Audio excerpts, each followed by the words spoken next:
Alright, let's cut through the noise. Life throws punches, right? We all hit those walls. Doubt, despair, the raw deal that just screams unfair. You grind, you fight, you push, and what do you get? Beat down, bruised, wondering if freedom, real success, actual peace, if any of it is even in the cards for you. You know that feeling, the world's weight crushing your shoulders. Setbacks that try to snuff out your fire. Injustice so blatant it makes you question everything. And that little whisper starts, is this it? Am I just stuck with this struggle? Or is there some hidden key, some raw truth that can flip this script, turn all this crap into pure, unadulterated strength? What if the real secrets to bouncing back, to enduring, to winning when the odds are stacked sky high, aren't in some glossy self-help book or the latest fleeting trend? What if they're forged in the goddamn furnace of human experience? What if unlocking that unbreakable core inside you, commies from the hard-earned wisdom of those who stared into the abyss and didn't just survive, they came out stronger, sharper, radiating something fierce? Today we're diving deep into a life that was anything but ordinary. A life that spat in the face of oppression, rose above a sea of hate, and lit a torch for resilience that still burns bright.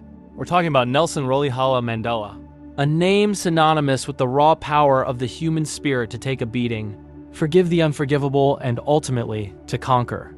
His path wasn't paved with easy wins. It was a brutal landscape of suffering, unshakable belief, and a capacity for hope that bordered on the insane. But his story, his words, they're a damn blueprint. A guide to navigating your own personal hell, transforming your pain into a weapon, and unearthing that unbreakable spirit you didn't even know you had. This isn't a lecture. It's a masterclass in becoming truly unstoppable. 27 years. That's how long Nelson Mandela was a prisoner. A huge chunk of that on Robben Island, a place engineered to shatter souls. Picture it. Decades of hard labor, isolation, mind games, and the constant shadow of violence. Most people would crawl out of that bitter, broken, or eaten alive by rage. But Mandela? He walked out a damn beacon. A living, breathing monument to resilience. What was his secret sauce? How did he not just endure, but thrive in a system designed to obliterate him? It wasn't some magic trick. It was the deliberate, painstaking cultivation of inner steel. He got it. They could lock up his body, but his mind, his spirit, that was off limits. He turned his cell into a goddamn university, a war room for introspection and strategy. Mandela's famous line, "The greatest glory in living lies not in never falling, but in rising every time we fall." That wasn't just a catchy phrase, it was his daily grind. Every punch, every injustice, every flicker of despair was a chance to sharpen his resolve, deepen his understanding, and double down on a cause bigger than himself. He didn't ignore the pain, he alchemized it. His resilience wasn't passive. It was an active, ballsy choice. Hope over despair. Forgiveness over the poison of bitterness. Unity over the easy path of division. He knew true power wasn't about muscle. It was about the unyielding force of his convictions and his refusal to let them strip away his humanity, even when they were trying their damnedest.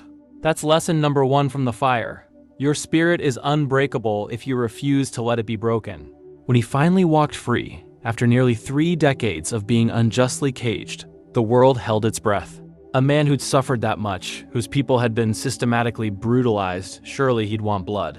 But Nelson Mandela, with a wisdom that seemed to come from another dimension, chose a different weapon: forgiveness and reconciliation. This wasn't some fluffy, naive ideal, it was stone-cold strategy. Mandela knew you couldn't build real freedom, lasting peace on a bedrock of hate and revenge. He saw that clinging to bitterness would just keep the cycle of violence spinning. His genius was seeing past the immediate agony to the long game. A united, thriving South Africa. He nailed it when he said, "Resentment is like drinking poison and then hoping it will kill your enemies." Mandela lived that. He disarmed his oppressors not with rage, but with an unwavering demand for justice, laced with an almost unbelievable empathy. He talked to his former jailers, learned their language, tried to get inside their heads, proving that real leaders build bridges. They don't just blow them up. That radical forgiveness? It wasn't about forgetting. It was about refusing to be a prisoner of the past. It was about freeing everyone, the oppressed and the oppressor, from the shackles of hatred. His wisdom screams at us. The most potent weapon against injustice isn't violence. It's an unshakable commitment to human dignity and the guts to build a future where everyone gets a fair shot. Lesson 2 from Mandela. True strength is the power to forgive, to heal, and to build where others only see rubble. Nelson Mandela's life was a goddamn monument to the power of a crystal-clear vision. From the second he dedicated himself to dismantling apartheid, he had this unwavering picture of a free, democratic, non-racial South Africa burned into his mind. That vision was his fuel through decades in a cage, through moments that would have broken anyone else, through the immense pressure to sell out his ideals. He understood that real leadership isn't about chasing popularity or lining your own pockets. It's about serving something bigger than yourself. His something bigger was the liberation of his people. Every move, every sacrifice, every word was laser-focused on that one goal. That clarity of purpose was his North Star, cutting through the darkest nights. Mandela's vision wasn't just a pretty dream, it was a meticulously crafted battle plan. He was a master strategist. He knew the fight for freedom needed more than just passion. It needed patience, shrewd negotiation, and an unshakable faith that justice would eventually win. He tweaked his tactics, but the objective, that never budged. He showed us that a clear, compelling vision is your most powerful weapon against whatever life throws at you. When you know where you're going and why, the roadblocks just become detours. When your purpose is tattooed on your soul, external bullshit loses its power to knock you off course. Lesson 3 from Mandela. Lock in your vision.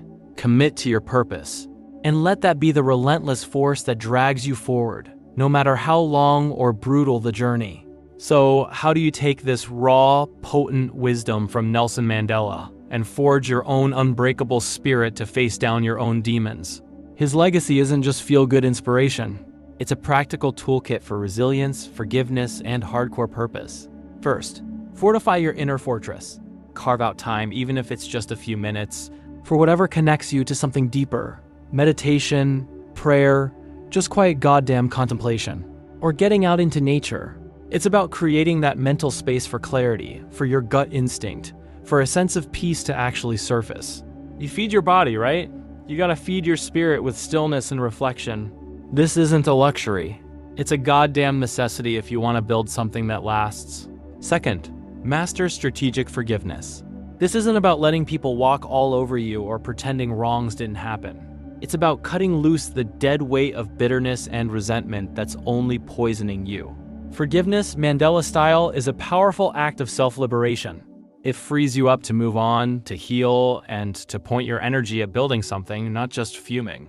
Forgive others, sure, but don't forget to forgive yourself. Third, define your non-negotiable purpose. What's the cause bigger than your own ass that you're willing to go to the mat for? What's the vision you're holding for your future, your community, maybe even the world? Let that be your goddamn compass. When your actions are locked onto a clear, meaningful target, obstacles become opportunities for innovation, and setbacks become brutal but valuable lessons. Your purpose is the high-octane fuel that will power you through any goddamn thing. Fourth, commit to relentless learning and adaptation. Mandela was a student for life, always tweaking his game plan while holding fast to his core principles.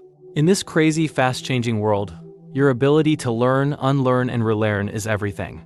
Be open to new angles, hunt for knowledge, and be willing to shift your approach without selling out your soul. That kind of agility is the mark of true, hardcore resilience. These aren't just pretty words. They're actionable goddamn principles. They take guts, discipline, and a deep-seated belief in your own damn capacity for greatness. But if you start weaving Mandela's wisdom into your daily grind, you'll uncover an unbreakable spirit inside you. A spirit capable of transforming any piece of shit life throws at you into a stepping stone towards a life of real purpose, lasting impact, and genuine freedom.